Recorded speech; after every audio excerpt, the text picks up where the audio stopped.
You ask Tiger to solve. This deals with linear equations with one unknown. The final result is x equals 4.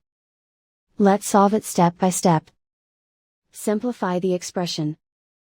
Find the greatest common factor of the numerator and denominator. Factor out and cancel the greatest common factor. Swap sides. Isolate the x. Multiply both sides by 8. Group like terms.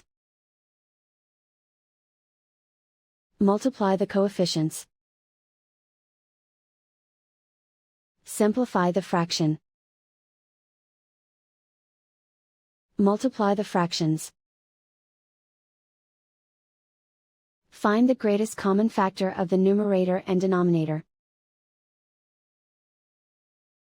Factor out and cancel the greatest common factor.